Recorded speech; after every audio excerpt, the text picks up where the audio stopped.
മതി. ഇന്ത്യക്ക് വേറൊരു കാര്യം കൂടെ പറയാൻ ആഗ്രഹിക്കുന്നു, നിങ്ങൾക്ക് ഇഷ്ടപ്പെട്ടാലും ഇല്ലെങ്കിലും. ഇന്ത്യ ഇപ്പോൾ ഇസ്രയേലുമായിട്ട് ഇതേ കണക്ക് പാകിസ്ഥാൻ സൗദിയുമായിട്ടൊരു ഇത് നടത്തണോ, ഇന്ത്യ നടത്തണമെന്ന് ഞങ്ങൾ ചോദിച്ചു. നടത്തേണ്ട ഒരു കാര്യവുമില്ല. ഇന്ത്യ അങ്ങനെ ഒരു കമ്മിറ്റ്മെന്റിനും പോയി വീഴേണ്ട കാര്യമില്ല. അങ്ങനെ ഇന്ത്യക്ക് മുന്നോട്ട് പോകാൻ കഴിയില്ല. 145 കോടി ജനങ്ങളുടെ കുറെ പച്ച പിടിക്കാനുള്ള ജീവിതങ്ങളുണ്ട്, കുറെ വികസനം വരാനുണ്ട്, ഇത്രയും വലിയൊരു ജനതയെ തീറ്റിപ്പോറ്റണം, ഒരുപാട് കാര്യങ്ങളുണ്ട്. നമുക്ക് യുദ്ധത്തിന് സമയമില്ല, യുദ്ധത്തിന് നമ്മൾ പോവുകയും ചെയ്യരുത്. നമ്മൾ ഒരുത്തന് ലോക്ക്ഡ് ആവാനും പാടില്ല. അവൻ നിന്നെ അടിക്കാമെങ്കിൽ ഞാൻ നിന്റെ കൂടെ ഉണ്ടെന്നുള്ള അങ്ങനെ ഒരു ലോക്കിലും പോകല് ഇന്ത്യ പോകരുത്. അത് നല്ലൊരു കാര്യമല്ല. ഞാൻ പറയാൻ വന്ന കാര്യം, ഇന്ത്യ ഇപ്പോ എവിടെ ഖത്തർ എന്ന് പറയുന്ന ഒരു ഭീകര സ്പോൺസർ രാജ്യമുണ്ട്. ഒരു ക്വാളിറ്റിയും ഇല്ലാത്ത ഒരു ഭരണ നേതൃത്വമാണ് അവിടെ ഉള്ളത്.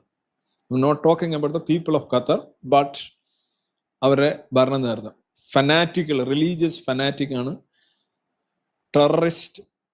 ടെററിസത്തിനോട് സിമ്പതിയുള്ള, അഗാധമായ സിമ്പതിയുള്ള, ടെററിസ്റ്റ് മൈൻഡുള്ള ഒരു ഭരണ നേതൃത്വമാണ് അവിടെ ഉള്ളത്.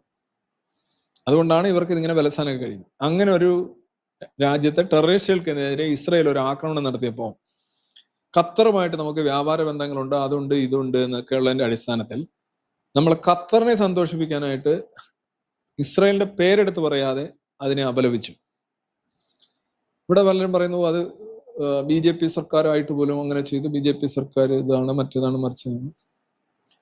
ഞാൻ പറഞ്ഞ അതിൻ്റെ ഒരു കാര്യം ഉണ്ടായിരുന്നില്ല. ഇതൊരു ഒന്നാമത്തെ കാര്യം, നിങ്ങള് ഇന്ത്യയുടെ ഓരോരോ പ്രശ്നങ്ങളാണ് ഞാൻ പറയുന്നത്, ഞാൻ ചൂണ്ടിക്കാണിക്കും. ഇത് എന്തെങ്കിലും വരികയാണെങ്കിൽ നിങ്ങൾ എന്നെ call me. India operation Sindoor നടത്തി. എന്തായിരുന്നു ഇന്ത്യ പറഞ്ഞിരുന്നത്?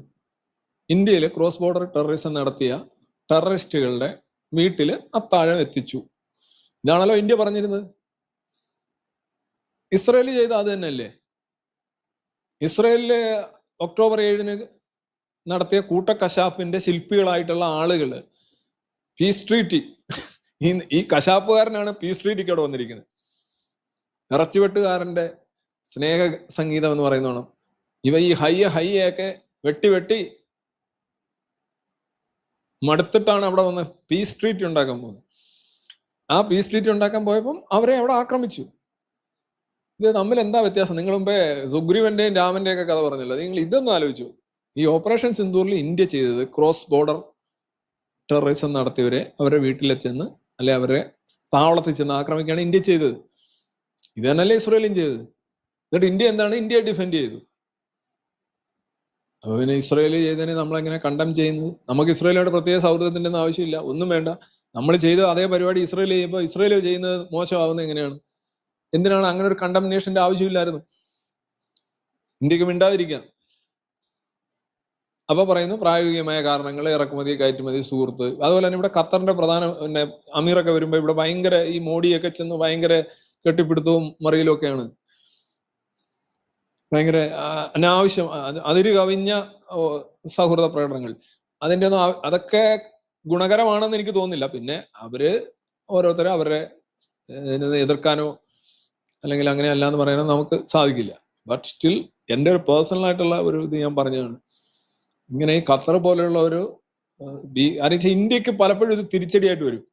ഇന്ത്യയിൽ ഭീകരത നടക്കുമ്പോൾ നമ്മൾ അതിനെ ഡീൽ ചെയ്യാനായിട്ട് കർക്കശമായ നടപടികൾ എടുക്കുമ്പോൾ ഈ ഖത്തർ പോലെയുള്ള രാജ്യങ്ങളിൽ നിന്ന് പ്രശ്നം ഉണ്ടാവും. ഓൾറെഡി ഉണ്ട്. നിങ്ങളൊന്ന് ഓർത്ത് നോക്കുകയാണെന്നുണ്ടെങ്കിൽ എന്തോ ഒരു BJPയുടെ ഒരു സ്പോക്സ് പേഴ്സൺ, ഒരു സ്ത്രീ ആയിട്ടുള്ള അവര് ഒരു ടെലിവിഷൻ ചർച്ചയിൽ ഒരു ഫനാറ്റിക്കുമായിട്ട് സംസാരിക്കുന്നു. ഫനാറ്റിക് കുറെ അടിച്ചുവിടുന്നു. അവർ തിരിച്ച് മുഹമ്മദിന്റെ കുറെ ഡീറ്റെയിൽസ് പറയുന്നു. ഔദ്യോഗികമായ ഡീറ്റെയിൽസ് ആണ്, ഇസ്ലാമിക സാഹിത്യത്തിലുള്ള ഡീറ്റെയിൽസ് ആണ്. നൂപുർ ശർമ്മ അവരെ BJP ഡൗൺ ചെയ്യുന്നു, അവരെ മാറ്റി നിർത്തുന്നു. അപ്പം അതിനെതിരെ ശബ്ദിക്കാൻ ഖത്തറും ഉണ്ടായിരുന്നു. ഇവിടെ ഭയങ്കര പ്രശ്നമാണ്, അത് ഇതാണ് മറ്റേതാണ്, പ്രവാചകന്റെ ജീവചരിത്രമൊക്കെ വിളിച്ചു പറഞ്ഞിരിക്കുന്നു. അങ്ങനെ കേന്ദ്ര ഗവൺമെന്റ്, BJP ഗവൺമെന്റ് അതിനെ പ്രഷറിനെ സക്കംബ് ചെയ്ത് അവരോട് നീതി കാണിച്ചില്ല എന്നുള്ളത് വളരെ വ്യക്തമാണ്. ഇതിന്റെ എല്ലാം കാര്യം എന്താണ്?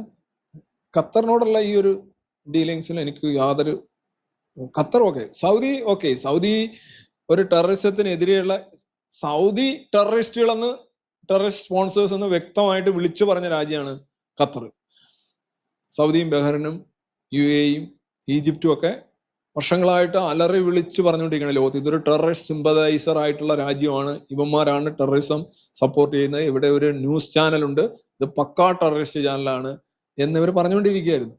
5 വർഷം അവർ കരഞ്ഞു പറഞ്ഞു, ആരും കേട്ടില്ല. അമേരിക്ക ഉൾപ്പെടെ കൂടെ നിന്നില്ല. 3.5 വർഷം അവർ ബോയ്ക്കോട്ട് ചെയ്തു ഈ ഖത്തർ എന്ന് പറയുന്ന രാജ്യത്തെ. അങ്ങനെ രാജ്യമായിട്ടുള്ള വലിയ ഊഷ്മളമായ ബന്ധത്തിലൊന്നും വലിയ കാര്യമൊന്നുമില്ല.